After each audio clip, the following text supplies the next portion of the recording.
Coach, on a night like tonight, what do you take away? I'm not sure. You're too worried about the score, or the process is more important? Always process for us, and that's a takeaway. I felt like we were not really good with the puck tonight, and I felt like we were a slower team. So we didn't play the way we're going to have to play to have success. But those are things that we can easily teach now, and we can look to get better at when we play Seattle. Can you talk a little bit about what you saw from Zane Parekh tonight? I thought he did some good things in the offensive zone. He moved around. For our younger players, I thought he had probably the most jump of the younger guys when you looked at his game. So early on, he made a few good passes. Didn't capitalize on our opportunities with the guys that he was setting up, but I thought he did some good things in his first one this year. Because he said some good and some bad, but mostly bad.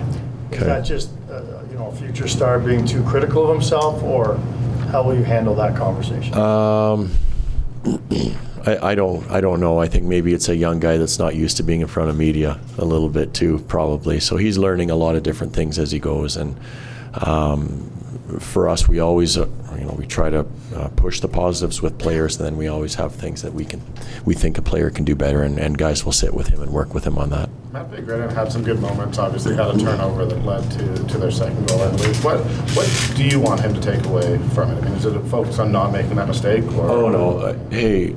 That's part of what I was getting at with Eric's question. We were poor with the puck tonight, and it will bite you. I feel like some of the younger plays that we made were, whether it was overhandling the pucks or trying to force things east-west, and our older players were doing the same thing. We turned a lot of pucks over in the neutral zone, and it's not the way we play the game. So whether it was young or old, it's the turnover isn't anything we'll get after him about. It's just being more assertive with your play. I think I want him to recognize he's a good player and he can play with these guys.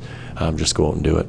Ryan, what do you want to see from Devin or any of the other goaltenders that are vying for a spot behind Dustin this year? I think the biggest thing is make saves. I mean, it's probably the easiest way to put it, but we want a guy that gives the team a lot of confidence in front of him.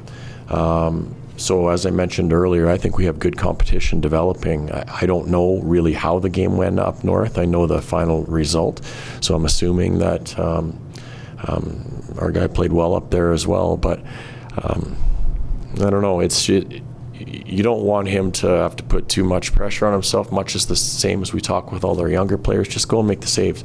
And when a goaltender does that, the team in front of him gains confidence. So that's what we look for out of them. What did you make of Nick Cechek tonight?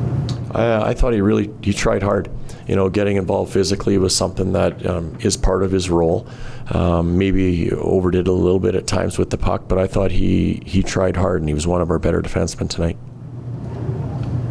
Ryan, can I just ask you, I know you just obviously said you haven't seen the game in Edmonton, but Morgan Frost gets a couple of goals up there tonight. As everyone talks about, okay, how can they get more offense from him? What are the sort of building blocks that you need from Morgan that's going to kind of result in more offense? Yeah, good question. I want Morgan to use his skill set that he's got, but I want him to end at the net.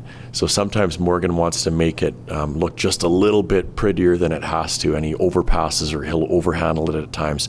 He's got a really good mind for the game, so I'd just like to see him end at the net more and think a little bit more selfishly and aggressively when it comes to going to the net, because if he doesn't score, someone else is going to. So maybe a little less, trying to make that extra move and just take it right to the net. Good things will happen for him. He checked in for camp wanting to be a guy who kind of earns a little bit more trust as a center too. What are going to be the key parts of his game that you can count on at either end? Yeah, we talked this summer, Morgan and I.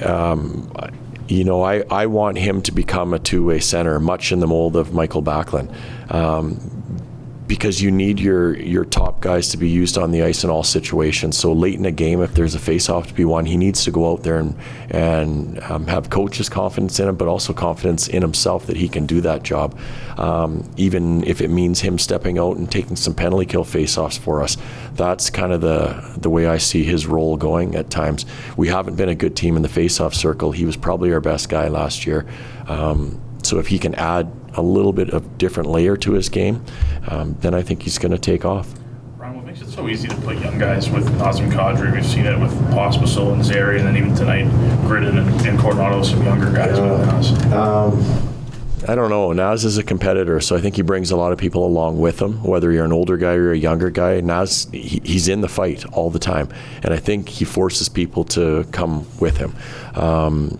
The other thing with Naz, you know, he doesn't feel like he has to hold a young guy's hand. He's just like, you keep up with me and play the game. Like, what's the big deal here?